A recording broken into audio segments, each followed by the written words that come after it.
je suis venu d'abord découvrir une ville admirable que je ne connaissais pas jusque-là, et puis j'y découvre aussi, ou plutôt j'y retrouve le Moyen-Âge, parce qu'il y a tant d'années, depuis que je m'occupe de poésie du Moyen-Âge, j'admire la poésie médiévale gallico-portugaise, les Cantigas de Amigos, les poèmes du roi Don Denis, et me trouver sur la terre même qui les a vus naître est extrêmement émouvant pour moi. Nous pouvons lire la littérature du Moyen-Âge parce que c'est le début de notre littérature, de sorte que nous sommes en continuité avec elle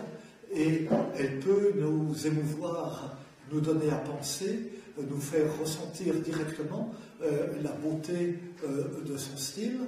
et en même temps il faut nous arracher à nous-mêmes pour la découvrir, parce que la langue a vieilli, parce que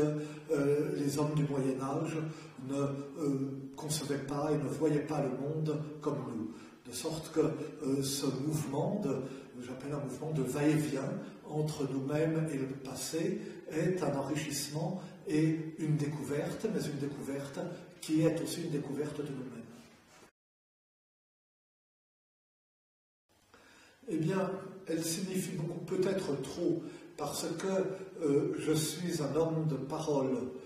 Je n'ai pas une pensée extraordinairement profonde, je ne suis pas particulièrement doué pour l'abstraction, mais j'aime les mots, je suis sensible aux mots, aux sonorités, au style, et c'est quelque chose dont je ne peux user vraiment que dans ma langue maternelle. Mais il n'empêche que je sens aussi à quel point on profite mieux de la littérature et de la poésie dans une langue qui n'est pas la sienne et où on est attentif à chaque détail, à chaque effet qui passe inaperçu dans sa propre langue. C'est pourquoi je lis beaucoup de littérature, de romans, de poésie dans d'autres langues. L'ancien français ou l'ancienne langue d'oc et même le latin médiéval me donne à la fois le sentiment d'une continuité, c'est ma langue, et en même temps cette attention aux détails, parce que cette langue a vieilli et a changé.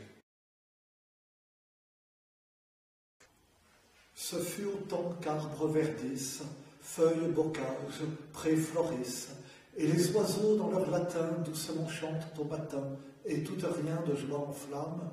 que le fils à la veuve d'âme de la gaste forêt souterraine se leva, et ne lui fut peine, et de sceller son cheval, etc. C'est le début du conte du Graal de Chrétien de Troyes, et on a à la fois un matin de printemps et le matin d'une vie, comme si c'était au printemps que le jeune homme s'éveillait à la vie, et ce naïf qu'est Perceval va découvrir non seulement le Graal, mais beaucoup plus que le Graal. Il va découvrir qu'on n'a que ce que l'on donne, ce qui a l'air d'une morale un peu plate, mais ce que, avec humour, sans appuyer, sans effet excessif, Chrétien de Troyes, vers 1180, sait nous dire.